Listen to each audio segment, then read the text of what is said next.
একটা ছোট গল্প দিয়ে শুরু করা যাক। বাবা মায়ের জন্ম লাইবেরিয়ায় হলেও কফির জন্ম যুক্তরাষ্ট্রে।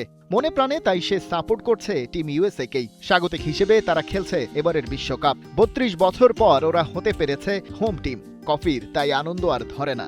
সিঙ্গেল মাদার নিয়া ওকোরোর কাছে তাই বায়না ধরে একটা ম্যাচ দেখতে নিয়ে যেতেই হবে।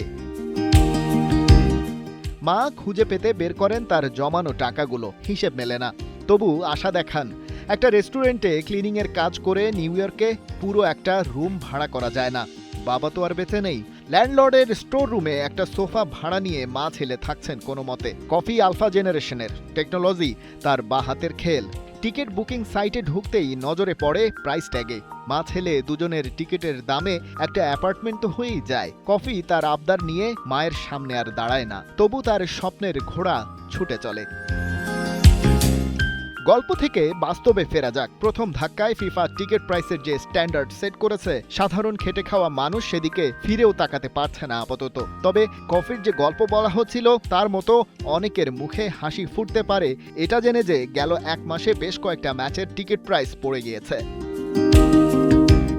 রিসেলারদের তথ্য বলছে ফ্রান্স সেনেগাল ম্যাচের টিকিটের দাম কমে গেছে 28%, ইকুয়েডর জার্মানি ম্যাচের ক্ষেত্রে 26% আর 16% কমেছে নরওয়ে সেনেগাল ম্যাচের টিকিটের দাম। প্রাইস বাড়া কমার পেছনে কাজ করছে এবারে ফিফার সেই ডাইনামিক প্রাইসিং মডেল, যেখানে ফিফা বা টিকিট বিক্রয়কারী প্রতিষ্ঠানগুলো চাহিদার উপর ভিত্তি করে প্রতিনিয়ত দাম পাল্টাতে থাকে। কিন্তু আমেরিকার হাইপার মনিটাইজড বিনোদন ব্যবস্থার সাথে খাপ খাইয়ে নিতে গিয়ে সেই দাম এবারে আকাশচুম্বী হয়েছে। যতই কমে আসুক, মাটিতে নামার কোনো সম্ভাবনাই নেই। সেই মহামূল্যবান টিকিট শুধু টাকা উড়ালেও পাওয়া যাচ্ছে না, হতে হচ্ছে লটারি জেতার মতো ভাগ্যবানও।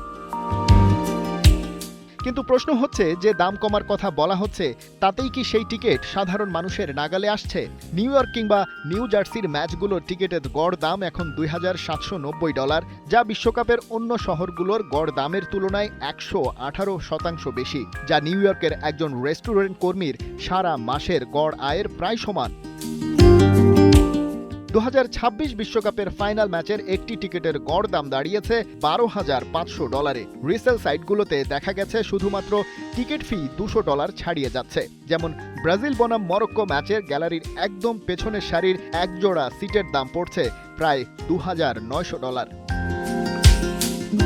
2022 সালের কাতার বিশ্বকাপে টিকিটের দাম ছিল $70 আশেপাশে। সেই তুলনায় আমেরিকার এই বিশ্বকাপে খেলা দেখা সাধারণ মধ্যবিত্ত ভক্তদের জন্য প্রায় অসম্ভব। তাই কিছু ম্যাচের টিকিট প্রাইস কমলেও তা হাতের নাগালে আসেনি সাধারণ মানুষের। ধনী পুঁজিবাদীদের বিশ্বকাপ এবার সত্যিই নিজেকে দূরে নিয়ে গেছে প্রলেতারিয়াতদের কাছ থেকে।